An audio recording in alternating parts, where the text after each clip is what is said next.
Let's worship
You are still God. I have a reason to sing.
speak to us?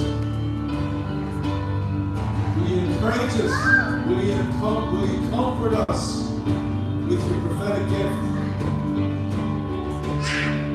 So we wait. We listen.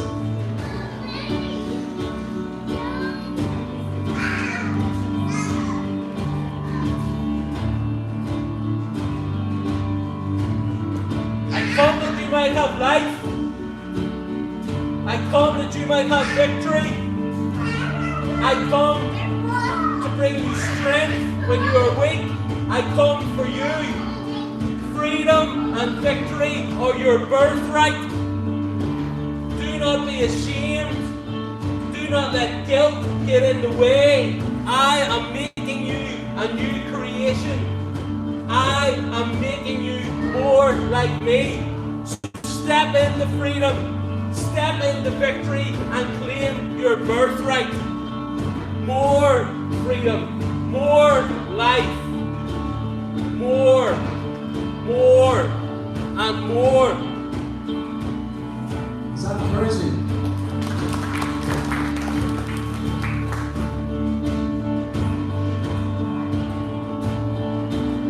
We say thank you. We wait for more.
the overcomer come.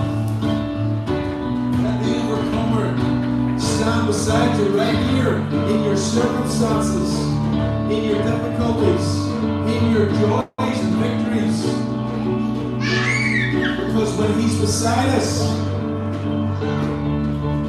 and He is the overcomer, we overcome.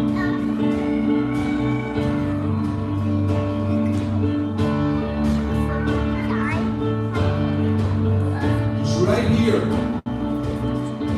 right beside you.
Good morning, everyone. Good morning if you're watching on live stream or later stream. You're extremely welcome to be with us this morning.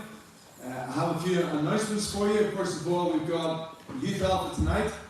Youth Alpha is going really well and continue to get new people coming every week.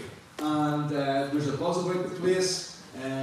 It's a bit mad. We do silly games, and then there's a video presentation, and the guys in different groups exchange. I've got a bunch of married 10 to 12-year-olds who are pretty lively, but when it actually comes to sharing, although it's very short and very they don't say a lot, they actually do share this kind of open their heart and then close it very quickly. But it's very encouraging, and really appreciate your prayers for it, and we continue to do that tonight at 7 o'clock. We've got small groups during the week, forgot about that, little people know. Tuesday and Thursdays, we've got a small group and opportunity to come together. Please intend to be there, make an intention to be there. That's not to pressure you, but it's worth coming to, and it's worth sitting beside people and realising, Jeepers, you have the same kind of struggles I have, or you're trying to work this journey of faith out. Very encouraging, and it's a great thing to do. Then I want to give you two advanced dates. The first one is that glad to say that Ashley is making steady improvement, and Make Room is on in April. So that's the first Monday in April, Make Room. And then way down the line, just giving you the date for your diary now, there'll be more information coming out on the 21st of June. I know it seems like such a long time away. 21st of June, we're going to have a day out. We're all going to go, or those that come are going to go, and if you all want to come, that's great. To Nua, it's a festival down in Newcastle over that weekend, and we're going to go down and spend the Saturday there. And there'll be more details about that.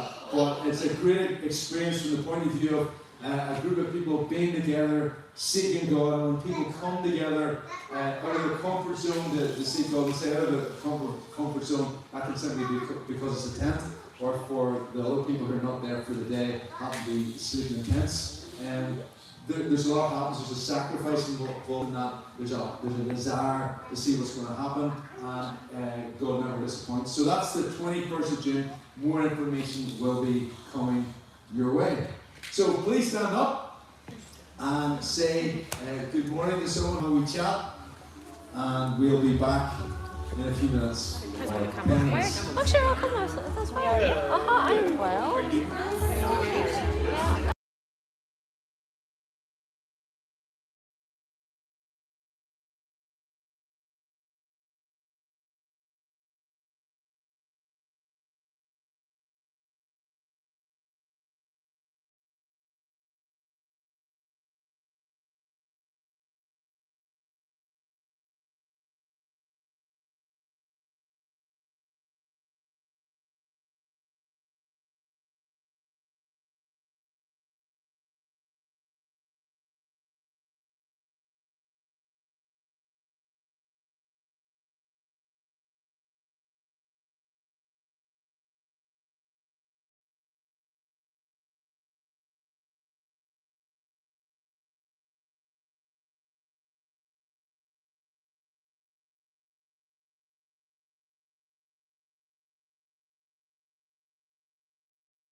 Mentally draining. It's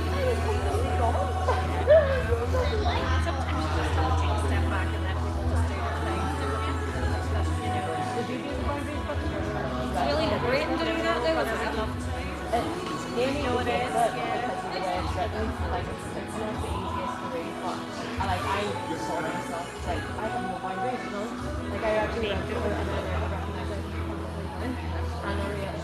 Once I saw it,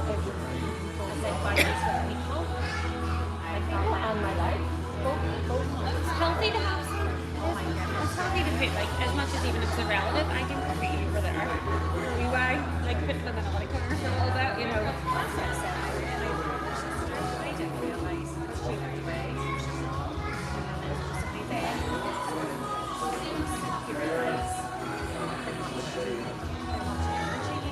Yeah. Okay, everyone, if you'd like to join us back in the worship room, please, that would be good. Come and take your seats.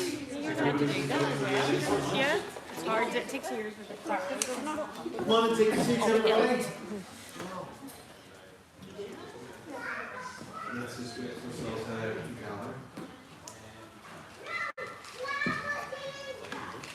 Well, good morning. Good morning. Good to have you here. Thank you to Ruth and Aaron for the ridiculous amount of food that there was last week. It was absolutely fantastic. And the dessert table was beautiful, really. And I think the youth totally enjoyed the sandwiches and everything that was left over afterwards. So thank you for that. It was great to have all of your guests here. Okay, so we are at the final message in this series on building God's church, building God's people. And today, the message title is Building Community. And anybody know the song Feels Like Home? Feels like home. Dawson's Creek, Chantal, how do you pronounce her surname? Is it? Anyway, feels like home. Community, building community feels like home. So we've arrived at this concluding message, and hopefully it's going to springboard for all of the messages that come forward, certainly for this season, because this is what we need, and I am determined as the pastor to lead us into building community. So I want to give you, this is a little snapshot of my journey with church, and it is not a comment on any denomination or anything. Some of it's actually, there's some negative comments and some positive comments just as we go through.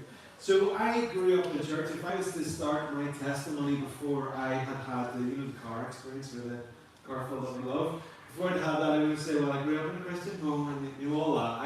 I just grew up not actually physically in church. I mean, it sounds like people say, well, I grew up in church. That's where they lived. I grew up in a Presbyterian church. The experience that I had, I can remember it so clearly. I remember being utterly bored. And I remember playing with my mum's hands for something to do. The excitement of a sweet. We used to be allowed Cola-Mints in a little green jar on a Sunday. And it felt like it was like this. The hole in the Cola-Mint was like a doorway to normal life beyond the religious culture that I was a part of. I remember saying, well, I don't have to wear suits and ties because we wore a suit and tie. So I decided to buy like Daffy Duck ties and things to just try and make it a bit more comfortable and enjoyable. And I remember being asking, why do we need to do that? And the response was always, well, if you were in front of the king or the queen, well, we didn't have a king at that time as a queen, you're in front of the queen, you wouldn't be dressed in your jeans, would you? I absolutely hated church with a passion. To the point that whenever I said to Mum and Dad, can we negotiate this? Well, I wouldn't have that language. I was like, why can I leave? And they said, when you're 16. So when I was 16, I went, bye-bye! And I went, meet, straight out the door. As a child, we all had a hymn book, and we didn't come with the Bible, we came with the hymn book, and it shows you actually what the priority was that we would learn hymns. And I wrote, because I've never been that subtle, I wrote in my book, church is boring, and then lent it over to my mother, who was probably actually knowing her thinking the same thing, but just going, stop. I remember one of the huge excitements being Janet Moffat behind me in the pew threw off. Remember, it was like, just changed the morning. It was like, whoa, it was absolutely stinking, quite hilarious. And I was like, I'm going to get rid of this. So it wasn't great. It was always serious. If I had a colour to describe it, it would have been grey. Just was grey. It just really wasn't a lot of life in it. Now, there were some moments of profound colour. Remember, there was this young guy. We had an assistant minister come, and that individual brought life. And there was this young man who was baptised in the Sunday morning service. It was like a shaft of light. It was just like, what is going on here? It's normally babies that are christened here, and I don't know what's going on. And this guy was actually telling about the story about this God that he had met. It was special, it was warm, it was lovely, and he found something that seemed so other to my experience of church. And on that Sunday morning, I was like, this is a little bit different. Not fast forward, but just sort of pause church for a second. I had no experience of church music other than hymns, really. That's all I knew. Shine, Jesus, shine, which, I mean, even to this day, the words are profound, but shine, Jesus, shine drives me to a place that I don't want to go. Because I just wasn't on to it. Then my brother, who's been probably my biggest musical influence, like the man is obsessed with the Beatles. And he played Neil Diamond, September Morn, at such a high volume that I walked around the house going, September Morn, the September Morn. It's like, stop playing this music. But then one day he put on this guy called Michael Card. I'm showing you his name now. Michael Card and the song El Shaddai. Do you know it? I was arrested. I remember in my brain going, what is this? And I said to Simon, who is this? This guy, Michael Card. He said, well, and what? He said, yeah, it's Christian music. And I was like, what? This is Christian music? And it's so, actually very emotive. Like I put it on this morning. It's really, really emotive. But the emotion is in response to the relationship that man has with God that he's singing about. It just really arrested me. I had never, ever heard someone sing about God in such an intimate, personal relationship kind of way. And it was absolutely beautiful and kind of tail-spun me a bit. What is this? This sounds awfully like the world. It doesn't have four-part harmony. I grew up in a family where I was always around choirs, always sang four-part harmony. There was this slightly distressing moment when I was part of this choir, and I was at a carol service, and I remember standing there going, I actually don't enjoy this. Why am I doing this? And I said to the choirman, I said, listen, I want to thank so much, it's been great, but I've decided to leave. He went, oh, okay. I was waiting for the, don't leave us. You're such an integral part of this choir.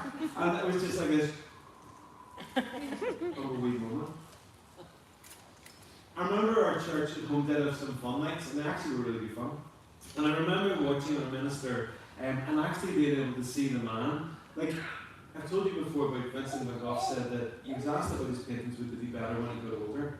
And he said, no, it's the same apple, only riper. So I'm the same person, just in a littler body and much less mature as a child. So whenever I saw my minister drop the religious facade and be himself, that's who I'm designed to be, to see that stuff. So I saw it as a child, but I wouldn't have had language for it. He was in this play, and I remember that actually him acting was more him than ever being the minister that I was around. Now that same man, there was a guy who came to our youth club, or youth, what would you call it? Our youth. Our youth. And he was talking about the occult. And sad but true, that gentleman wasn't really who he would say he was, but he talked about different things that really, really, really disturbed me. So that night I didn't sleep and was utterly terrified. And now I have more language for that, what actually happened. But I went to that minister that I'm talking to you about. His mom said, why don't you go and see the Reverend Lamont? So I went to see him, and I said, this had happened. And he said, we won't let anything happen to you. And in an instant, whatever fear was on me had gone. So he blessed me as well. So what I knew was that I wanted out of church. It just wasn't, I mean, I'm quite black and white. I was looking at it going, I don't want this. There's far more attractive things and better things for me to do with my time I want out. And at that point, when you declare your position, which is really, I don't really like this, you start to be pushed and pulled by all sorts of human religious strategies and techniques to sort you out and get you into heaven. Remember, my aunt sent me a little card, and if she's listening to this, she'll remember. She says it was like this little frog. It was 1999 she gave it to me. Maybe it was before that. But I remember saying to her, "Are you scared I'm going to hell?" And I think that was probably very difficult because their hearts were for me. The heart of the human strategies is to save you from utter destruction, isn't it? But some of the strategies are more about manipulation and fear than they actually are about love. So then it comes to the moment of the car fills up with love. Now, prior to that moment, I had started to consider, do I just need to get rid of the Christian stuff because I'm really not feeling this? And I remember I had invested in the message. The New Testament was only the bit that was available. So I had this hardback the message. I remember thinking, who would I give that to? Like, what would I do with that? That actually means something to me. Where would I give it to? Then the car fills up with love. And I am utterly ruined. I have met this God that everybody has been trying to tell me about. And the experience of the relationship with Him was way beyond what anybody could ever have described. They would have been better looking at me and going, listen, I can't describe Him to you. How about I just ask Him if He'd meet with you? That's good. That moment changed me forever, and I have never recovered. And so many moments since that I remember somebody saying to me, God has like a 1,001 or many, many more of those moments, and His light is always on in His room for you. You want to come in and meet with Him, just ask. And yesterday we were ministering down in Langley Valley, and it was about Andrew had led us to release more of the Spirit, and I had done that, and then I just thought, well, what I have to give away is the Father's love. That's what I know. So I gave that away. But sometimes before you give it away, it has to run through you like a channel. So I'm like the first guy going, if you just, Jesus came giving the Father's love, go. I love every minute of that. Let it come. I don't want to ever get away from that place. I am loved. Absolutely loved.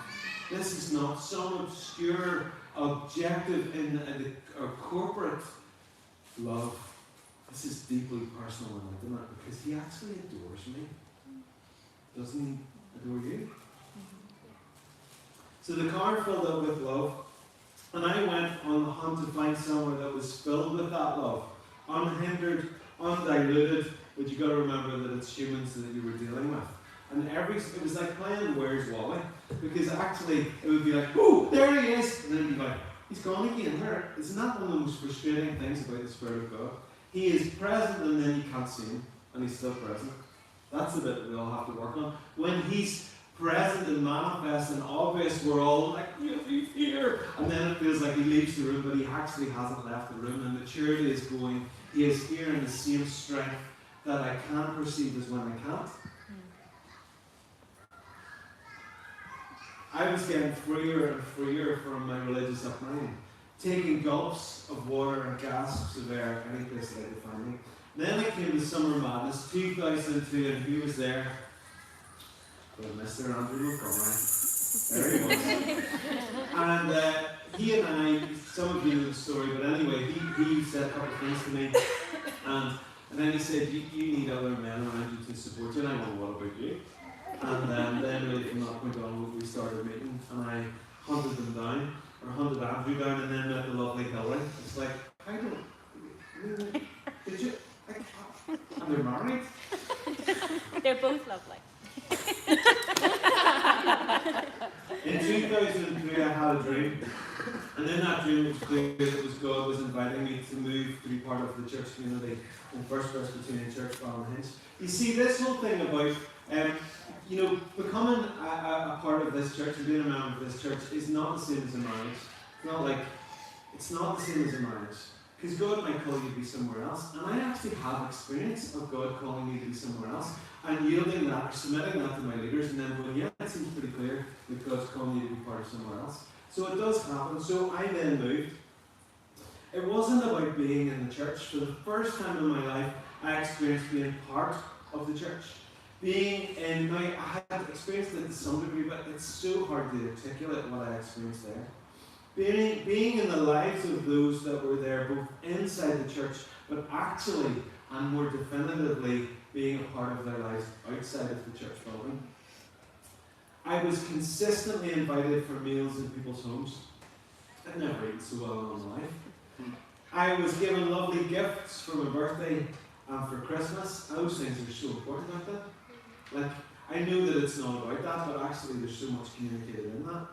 People thought about me, and we didn't have, I suppose there was a bit of texting going on at that time, but it wasn't certainly where I was now, or where it is now. But they communicated that they were thinking about me, that they were praying for me, that they saw me, that they loved me, that when they were praying for me, that they had a sense of something to me and offered it to me. And Andrew and Hillary gave me a key to their house for me to come and go freely, which was really lovely. I regularly stayed for most of the weekend, and there's the famous moment where I remember on a Saturday night, Hillary came down and she said, Colin, I put a little hot water bottle into your bed just to warm her up for you. And all you hear coming from the study is Andrew's voice going, "Oh, for the love of..." Hillary also discovered that I really loved salt and vinegar McCoys, and if you know anything about Hillary, she is watching to see what you love.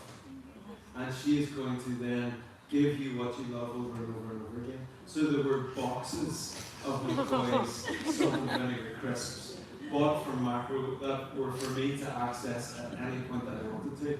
And I am so forever grateful that you did that. I mean, Andrew's been a spiritual dad to me, and Hillary's been a spiritual mom, and I wouldn't be standing here if it wasn't for them. And you know, the McCoy's crisps actually means a heck of a lot. It just means so much, that stuff. It's funny, I was talking with Doreen about, we have this regular exchange about, what do we need in the fridge? And I take a photograph of the fridge in here when I come to flip the heating on. And then I said I left the butter right, just to sort of, it's not, where's the candle? Trying to get away. And she said, it's the little things. It's the little things. It's the little things. Yesterday at one point, Claire and I were sitting together, she put her hand on my back, and I said, that's just communicates and does so much for me. It's the little things. Love is, what would you say love is? No, don't go all super straight to the Bible on me. Let's talk about love with legs. What does love look like for you? Crowd participation, come on, shout it out. Communication. Communication? Oh. I'm just taking off my expensive hat there. Communication? Consider coffee in the morning. Consider a cup of coffee in the morning. What did you say? Kind? Kind? I love it when people make fun of me. It's ridiculous. But in a way that they know me. You know. Want me to go on a tirade here? But just because you're known, and I do love having a laugh with people. We sometimes when we're at the dinner table, there's this banter with each other, and then somebody sort of goes too far, and everybody laughs a bit, and then sort of reins it in. But there's moments where Claire will say your father finds this difficult or something, and whereas before I would have gone, it's not true, you're saying that, I'm like, it's true. They just find it difficult, it's part of the limitation of who I am. It's like going, I can't grow, it's just being known. What else? Knowing that you're known. Can you give me a circumstance or a McCoy's crisps. McCoy's crisps? Licorice or Toblerone? You love Toblerone, I don't know he does. No, No, he he doesn't likes love the Toblerone. mixture, Mum. Well, that's I awkward. don't think he mixture. Sugar and stuff. Chocolate. He likes what? But The licorice? mixture of it. No? Yes? Yeah. Sure. It's a mix of all the different. So you're all chatting to each other. The point of this is chatting between each They're saying that they think that Andrew likes the mixed bags of Excuse me, liquid I said salsa. Anna and I said that. Yes, okay, that's good. He just Well, likes sugar. So let's get off Andrew. What else? Yeah, you give him a hug later. How do you enjoy love? People spend time with you. Spending time. Get to know you. Getting to know you. Like remembering important things. Yeah, I remember important things. When somebody just messages and says, like, I really hate the dentist. And if someone said to me, you said you're going for the dentist, and I know that you detest it, hope it goes well, there's something about all of that that seems so silly, doesn't it? You know, but actually that's the important stuff. The people that are beside you through all the messy stuff, the people that actually can put their arms around the bits of you that you don't like before you can actually do that for yourself. That is good, isn't it? You know, I remember sitting at the dinner table and really feeling a mixture, and I'd known it all my life, but was really struggling. It was loud, I was feeling hassled about kind of stuff, and just, I was quite embarrassed, and I don't want to be like that. I don't want to have those difficulties and those struggles. And yet, I sat there and I went, Jesus, I actually really need you right now. And we thought, that's it right there. We all need it in the big stuff, but actually you need it in the small stuff too. Anybody else, how do you experience being loved? When people love my kids too. When people love your children, when they love what you love, Yeah. or those you love. Anybody else? Being your biggest fan. Being your biggest fan. That's nice. Okay. I'm going to close the window. Anybody want to jump through just before? When I feel safe enough to be myself. Oh, Oh, that's nice. when you feel safe enough to be yourself. And then the communication flows like a river. I discovered that when I was in First Presbyterian Ballinhinch, I discovered that if individuals would just come into the community, they would experience God there, because God and His people are so inextricably linked in this mysterious union that just makes sense, just works. It wasn't perfect at all, but it was profound. Absolutely profound. And it wasn't as if everybody was quoting scripture to each other all the time, or they were talking about godly things. They were just together on the common mission of being in relationship with Jesus and trying to figure that out together. Claire and I, did I think this is yes? Okay. Just thinking, did I slightly splice another message here? I don't remember even writing this, but okay, yes, it's good. So, anyway, so Claire and I found each other, got married, and together we found a home, and Claire made it beautiful. It's one of the things that she does. Like, if you gave me the 5 objects and I arranged them, they wouldn't look the way Claire does. She puts them together, and I'm like, oh, it's quite beautiful, really, when she did that. And I'm like trying to do it myself, and going, it just doesn't look that way. So we found a home. She made it beautiful, and I did what she asked me to do. We wanted to have children, and we do have children. We want our home to be a lovely place that contains and facilitates life. And yes, there are serious, difficult moments, but by far the best of all times are when we are either obviously for each other or having fun with each other, or both. We do life together. We eat each other, we serve each other, we give gifts, and more often than not share the same space without saying a whole heap. And I find that just one of the best bits of being with Isaac. Anna and I would talk a lot more, but with Isaac we just sit together. And it's the most unawkward I think I've ever felt. It's just wonderful. I love it when we watch a movie together with the fire lit and we're all enjoying the same thing together. I am utterly convinced, I remember hearing a marriage expert talk about this. You know, when you're first dating someone, you do lots of fun stuff and you put your best foot forward, and yet somehow when you remain in a relationship, you kind of dilute that and don't do that as much. Yeah, when we're having fun, we are the best of ourselves. I am utterly convinced of that. Why am I telling you all of this? Well, I want to share with you that my experience of community, and more importantly, my experience of God's community at its best, is just us doing life together. In it, together, committed to Him, committed to each other, having fun together, spending time together, eating together, being together, making allowances for each other's difficulties, and yet being able to speak to each other in a way that is actually speaking the truth in love, that actually afterwards the people wants to hug you and say thank you rather than hold you, because that was awkward and didn't feel any punches.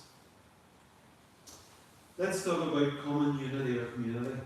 The German sociologist Ferdinand Tönnies presented a concise differentiation between the terms community and society. And this was from 1887. Community and society, Tönnies argued that community is perceived to be a tighter and more cohesive social entity within the context of larger society due to the presence of a unity of will. He added that family and kinship were the perfect expressions of community, but that other shared characteristics such as a place or belief could also result in community. If the sense of community exists, both freedom and security exist as well. The community then takes on a life of its own as people become free enough to share and secure enough to get along. The sense of connectedness and formation of social networks comprise what has become known as social capital. There's a gentleman he was a priest called Henri Nouwen, he's dead now. I still love his writings. They're just profoundly pastoral and insightful. And he said that little did I know when I found my community, I would fall apart. He said that is what we're designed to do. We find our community and we fall apart in the best sense of the word, because we don't have to try and keep it all together again. Because there are people that are for us and see us and are going to love us and help us by God's grace to be made more whole than we've ever been before. Remember Psalm 23:3? He restores my soul. Not your spirit, not your physical body, your soul, your mind, and will, and emotions. That bit we were talking about separating out and not letting dominate, well, God seeks to restore it as well. How good and pleasant it is when brothers dwell in unity. It's like the precious oil on the head, running down on the beard of Aaron, running down on the collar of his robes. It's like the dew of Hermon, which falls on the mountains of Zion. For there the Lord has commanded the blessing, life forevermore. And what did Jesus say in John 10:10 that he came to bring? Life, and life in all its fullness. In him was life and light, and that life and light was the life and light of him. The Hebrew word for unity is yachad, meaning unitedness. Quite pleased with myself how to pronounce that. You like that? Yachad. And literally it is a statement of I will have a heart towards you for unitedness. My heart shall be ready to become one with yours. Unity is committed togetherness, not sameness. Unity celebrates complementing difference and benefits from them. It's vision that draws us together to overcome subjective preference to realize the common vision. When we invite others to come to church, we're inviting them to experience relationship, not a place, not stuff, relationship. And what I've discovered in this journey most recently is that if someone comes here and they experience relationship with God, it'll be profound, because every encounter with Him is. Whether it's low-level profound or high-level profound, it's profound. But they're unlikely to stay. If they come here and they experience relationship with other people, they might likely stay. But oh God, oh God, oh God, what would it be like for people to come and meet Him and meet us? Really meet us? How much more of them would be present? We have been designed by God for rich, life-giving, fun-filled, lifelong human relationships that become the greatest joy of our lives. And I remember somebody said that relationships are the currency of heaven. How wealthy are you? Relationships are the currency of heaven. John 15:13 to 14. I've told you these things for a purpose, that my joy might be your joy, and your joy be whole and mature. This is my command. Love one another the way I loved you. This is the very best way to love. Put your life on the line for your friends. And actually, in some ways, it's a one-time decision to go, I'm going to surrender my entire life as I die for someone. It's a decision you go once, that's it. But to continue to die to yourself for the benefit of others, I also would suggest it's maybe a little bit easier the more that you get to know them and love them.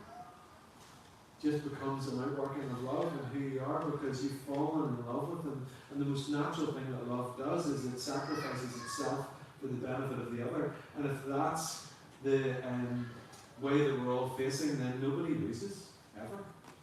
And even if you did lose, God will make sure that you never, ever, ever, ever lose out because you can't outgive the one who's given everything. Spend your life spending it on and with others. Spend your life spending it on and with others. And then go back to not last week, the small groups weren't on, but the week before. I was at small group and we were talking about Peter Kay, and I'm so glad, you know that, I was talking about this the other night, but you know the clip where he talks about the misheard lyrics? I just love that. I'd love to be able to do his accent, but he talks about Duffy begging me for birdseed. I could laugh on those, brilliant. Or the Michael Jackson, your burgers are the best, or Staple the Vicar, or pork pie.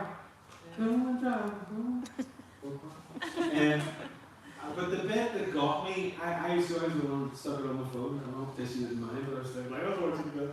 Was where I was sitting from, because I was golden and everybody's there. I just so enjoyed watching everybody else wrap themselves in laughter. I just thought, geez, this is just absolutely wonderful.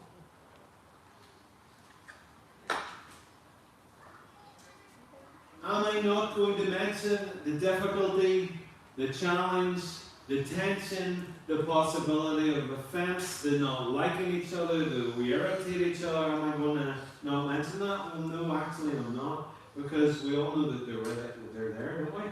That's a reality of human relationship, is difficulty.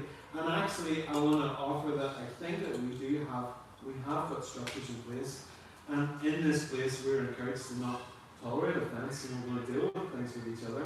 And we know, I think we're learning how to speak the truth in love in a way that you do still feel loved. And if you don't, you get in touch. So we're pretty getting down with that, aren't we? But how wonderful, how beautiful when brothers and sisters get along, as Peterson said in the message, in his translation of Psalm 133. And you and I know that God comes to church, don't we? We meet with Him. We experience Him. We know that He inhabits the praises of His people. We get that. We know that when the Holy Spirit first came on the disciples and the church was born, we are a bit familiar with that. Some of that. Let me read it to you. And I've got the slides. So let me pop that up so you can. It is large enough, so you should be able to read it. Acts 2:43-47. Everyone around was in awe. All those wonders and signs done through the apostles, and all the believers lived in a wonderful harmony, holding everything in common. They sold whatever they owned and pooled their resources so that each person's needs was met. They followed a daily discipline of worship in the temple, followed by meals at home, every meal is celebration, exuberant and joyful as they praised God. People in general liked what they saw, and every day their numbers grew as God added to those who were being saved. I want to give you some key parts that I can see from that. God was present. He was there. They were together, and it was absolutely wonderful. Doesn't it scream off the page to you? Like, I love the Message translation of this. They held everything in common, and they were free with possessions so they could meet anybody's needs. Do you remember, any of you fans of New Amsterdam, the TV series? Absolutely love it. And then medical director Max, what's the question he always asks? How can I help? How can I help? That was how he entered every situation. How can I help? How disarming when someone's just like, I'm going to take his hair off because he didn't get that right, but the person walks in and says, how can I help? How can I help? They worshipped together in a committed and disciplined way that clearly brought life. It wasn't just, let's go through the mill. They met together probably because they didn't want to not meet together because of what was going on among them. They were passionate and they were filled with joy. Exuberant. They were just, I mean, can you feel it? Just like church community on steroids. Like it just, brilliant. They opened their homes and they had meals together. The people liked what they saw and the church grew. And what did they see? Well, here I want to offer this to you. John 13:34-35. Let me give you a new command. Love one another. In the same way I loved you, you love one another. This is how everyone will recognize that you are my disciples when they see the love you have for each other.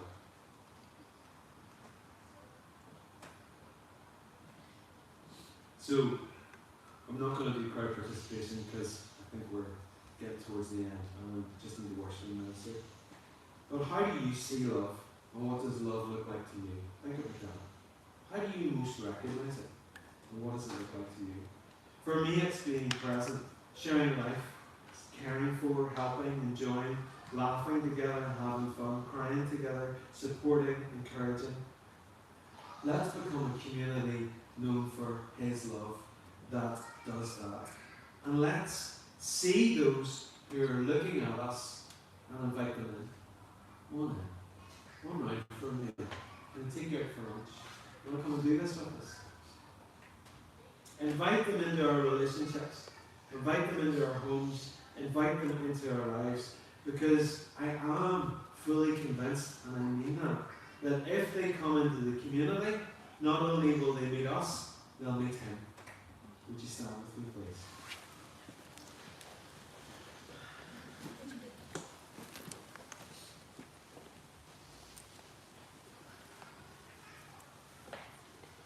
So here's your questions to help you to respond. And they're wonderfully light-hearted.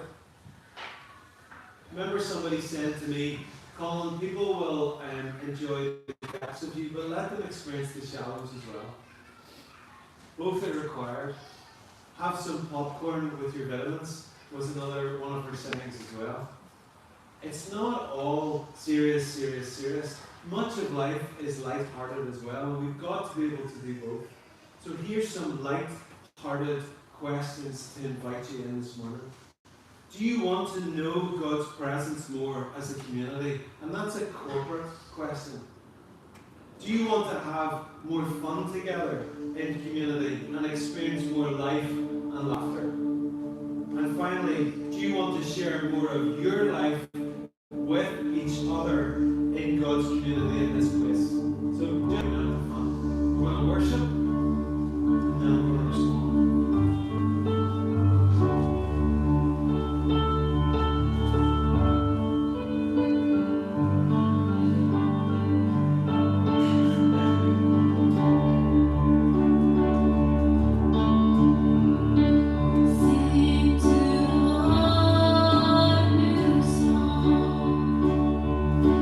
Sing to all the earth.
mustives, the regrets, the weights that you're carrying in exchange for his easy and light yoke, the playfulness and lightheartedness, the love of your Father God.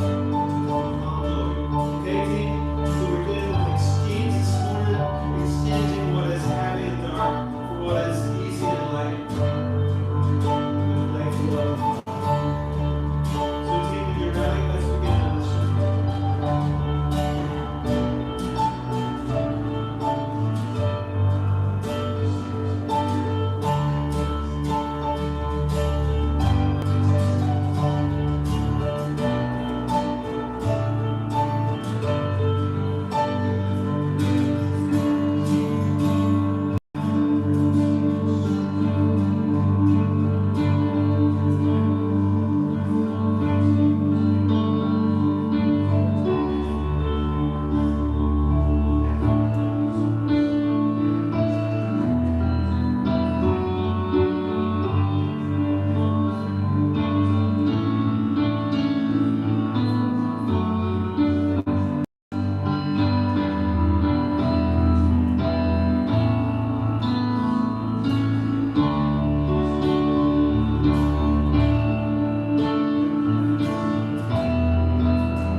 Jacob was telling us you're on a health kick at the minute. Oh, I've been out walking more now.